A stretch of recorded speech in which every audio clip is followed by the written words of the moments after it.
ಮತಾಂತರದ ವಿರುದ್ಧ ಮಂಡ್ಯದಲ್ಲಿ ಆಕ್ರೋಶ ಹೆಚ್ಚಾಗಿದೆ. ಹಿಂದೂ ಹಿತರಕ್ಷಣಾ ಸಮಿತಿಯಿಂದ ಪ್ರತಿಭಟನೆಗಿಳಿದಿದ್ದಾರೆ. ಈ ಶ್ರೀರಂಗಪಟ್ಟಣ ಕುವೆಂಪು ವೃತ್ತದಿಂದ ಮೆರವಣಿಗೆ ನಡೀತಾ ಇರೋದು ಮತಾಂತರದ ಕೇಸ್ಗೆ ಸಂಬಂಧಪಟ್ಟಂತೆ ಕಂಡುಬರ್ತಾ ಇರುವಂತ ಡೆವಲಪ್ಮೆಂಟ್ ಇದು. ಮಂಡ್ಯದಲ್ಲಿ ಮತ್ತಷ್ಟು ಆಕ್ರೋಶ ಹೆಚ್ಚಾಗಿದೆ. ಹಿಂದೂ ಹಿತರಕ್ಷಣಾ ಸಮಿತಿಯಿಂದ ಪ್ರತಿಭಟನೆ ನಡೆಸಲಾಗ್ತಾ ಇದೆ. ಶ್ರೀರಂಗಪಟ್ಟಣ ಕುವೆಂಪು ವೃತ್ತದಿಂದ ಮೆರವಣಿಗೆ ನಡೆಸಿ ಹೋಗ್ತಾ ಇದ್ದಾರೆ. ಆರಕ್ಷಕ ವೃತ್ತ ನಿರೀಕ್ಷಕರ ಕಚೇರಿ ಮುತ್ತಿಗೆಗೂ ಕೂಡ ಯತ್ನ ನಡೆದಿದೆ. ಈ ಸಂದರ್ಭದಲ್ಲಿ ಪ್ರತಿಭಟನಾಕಾರರನ್ನ ತಡೆದಿದ್ದಂತ ಠಾಣೆ ಮುಂದೆಯೇ ಧರಣಿಗೆ ಮುಂದಾಗಿದ್ದಾರೆ. ಹಿಂದೂ ಹಿತರಕ್ಷಣಾ ಸಮಿತಿ ವತಿಯಿಂದ ನಡೀತಾ ಇರುವಂತ ಪ್ರತಿಭಟನೆ ಇದು.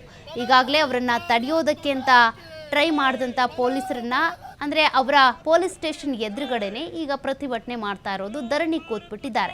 ಪ್ರತಿಭಟನಾಕಾರರನ್ನ ತಡೆದಿದ್ದಂಥ ಪೊಲೀಸ್ ಸ್ಟೇಷನ್ ಎದುರುಗಡೆನೆ ಧರಣಿ ಕೂತ್ಬಿಟ್ಟಿದ್ದಾರೆ ಪ್ರತಿಭಟನಾಕಾರರು. ಮತಾಂತರದ ವಿರುದ್ಧ ನಡೀತಾ ಇರುವಂಥ ಆಕ್ರೋಶ ಇದು. ಈಗಾಗಲೇ 15 ವರ್ಷಗಳ ಹಿಂದೆ ಲಕ್ಷ್ಮಿ ಎನ್ನುವಂಥ ಮಹಿಳೆ ಏನು ಮದುವೆ ಹಾಕಿದ್ರಲ್ಲ, ನಂತರ ಅವರ ಕುಟುಂಬಸ್ಥರೆಲ್ಲರೂ ಕೂಡ, ಗಂಡನ ಮನೆಯವರೆಲ್ಲರೂ ಕೂಡ ಬೇರೆ ಧರ್ಮಕ್ಕೆ ಮತಾಂತರಗೊಂಡಿದ್ದಾರೆ. ಈಕೆ ಹಾಗೂ ಈಕೆಯ ತಾಯಿಯನ್ನು ಕೂಡ ಮತಾಂತರ ಆಗುವಂತ ಒತ್ತಾಯಿಸ್ತಾ ಇದ್ರಂತೆ, ಕಿರುಕುಳ ಕೊಡ್ತಾ ಇದ್ರಂತೆ, ಹಲ್ಲೆ ಮಾಡ್ತಿದ್ರಂತೆ. ಆ ಕೇಸಿಗೆ ಸಂಬಂಧಪಟ್ಟಂತೆ ಪ್ರಕರಣ ಈಗಾಗಲೇ ದಾಖಲಾಗಿದ್ದು, ಅಂದರೆ ಕಂಪ್ಲೇಂಟ್ ಅವ್ರು ಕೊಟ್ಟಿದ್ರು. ಅದರ ನಂತರ ಇದೆಲ್ಲವೂ ಬೆಳಕಿಗೆ ಬಂದಿದೆ.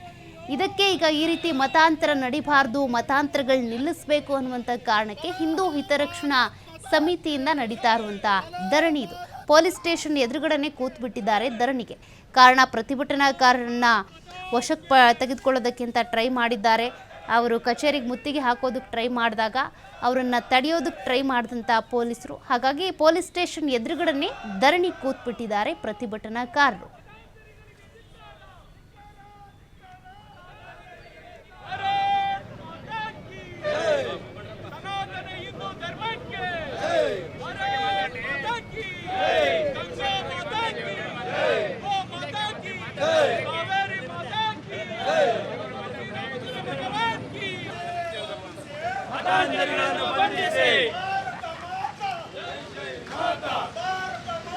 जय जय माता, भारत माता, जय जय माता, भारत माता, जय जय माता.